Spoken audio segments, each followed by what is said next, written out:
Have you ever found yourself wondering if you're the only one trying to keep a friendship going? Maybe you're the only one reaching out. Maybe you're the only one checking in while the other person is perfectly fine with letting weeks go by with no conversation. And then you start asking yourself a question. Am I the only one trying here? Today, we are going to talk about what to do when a friendship starts feeling one sided and how to tell the difference between a friendship that's possibly just going through a difficult time or one that is actually quietly changing. Sometimes it's not about the friendship at all. One thing that I think is important to remember is that friendships are going to naturally go through different phases. And sometimes it may seem like someone has stopped caring, when in reality, maybe something in their life has just gotten complicated. I remember when my mom was sick, and this went on for a couple months. My best friend was reaching out to me on a regular basis, checking on me, seeing how I was doing, seeing if I needed anything. And there were times that I didn't respond at all. As a matter of fact, most times I didn't respond at all. And it wasn't because I didn't care. It wasn't because I didn't appreciate what she was doing. I just had a lot going on mentally and emotionally at that time. And I honestly just didn't have the emotional bandwidth to respond to every single message. And she understood this, right? Because she understood there was a situation happening in my life. And it was enough just to know that she was reaching out to me and she understood and didn't expect a response all the time. So sometimes before you make the decision that a friendship is one sided, kind of take a little bit of a step back and look and say, is there something going on in my friend's life where they appreciate the fact that I'm reaching out, but they just can't continuously respond to me? And if that's the case, understand that that may be the norm for a little while, depending on what that situation is. And maybe if that's not the case, maybe there's not a situation, pay attention to if this has become a pattern. Has this been happening for a few weeks, or has this maybe been happening for a few months now? Does it feel like this is the way the friendship works now? That you're the one putting in the effort to initiate text conversations or initiate phone calls or plans? Because normally this isn't one thing that necessarily happens overnight.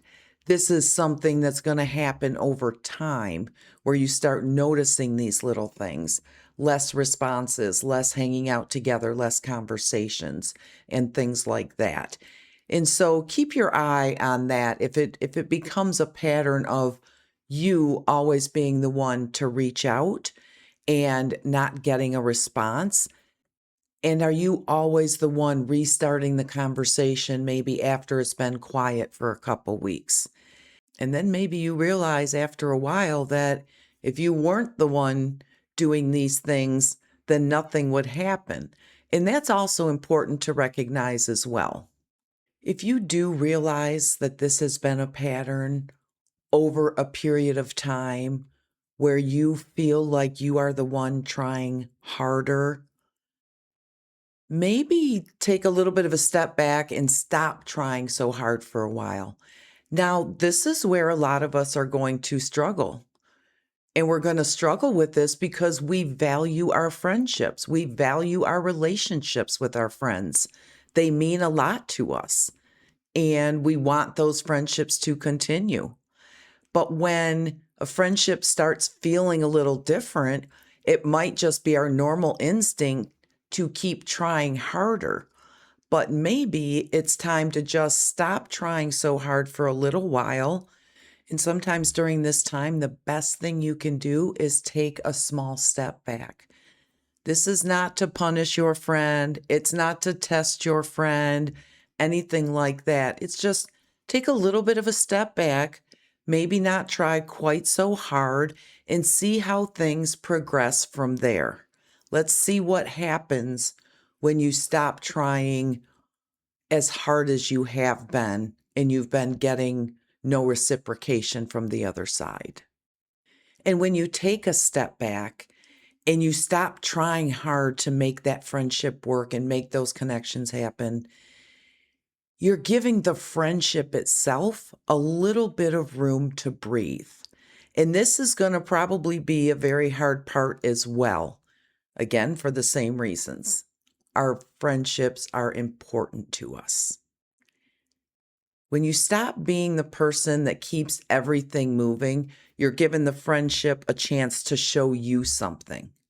Maybe you notice that your friend notices your lack of reaching out, and maybe they start reaching out more. Maybe they start putting in more effort. Maybe they just took it for granted that that was the friendship dynamic, right? That maybe you were just going to continue to be the one to reach out. But if they start noticing more and start putting in more effort, that's a great feeling. And sometimes maybe nothing changes. Maybe you stop trying so hard, you're giving the friendship room to breathe, but your friend does not start reaching out more. Maybe they don't recognize that you were the one that was always reaching out, trying to keep it together. And this can be painful, it can be hurtful, but it also tells us something. If nothing does change, it could just mean that the friendship is changing and the friendship starts meaning different things to each one of you. And if weeks and months go by and you're still the one that's still on occasion trying to reconnect, but you're not getting any responses, it's okay to be honest with yourself about what you're seeing and what you're feeling.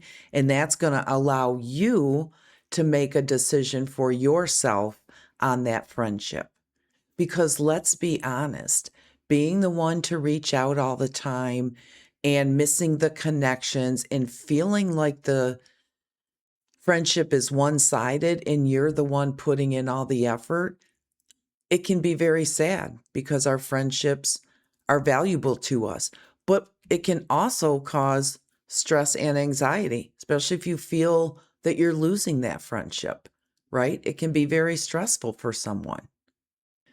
It could mean that that friendship maybe has run its course for what it was, but that doesn't mean the friendship can't still be maintained.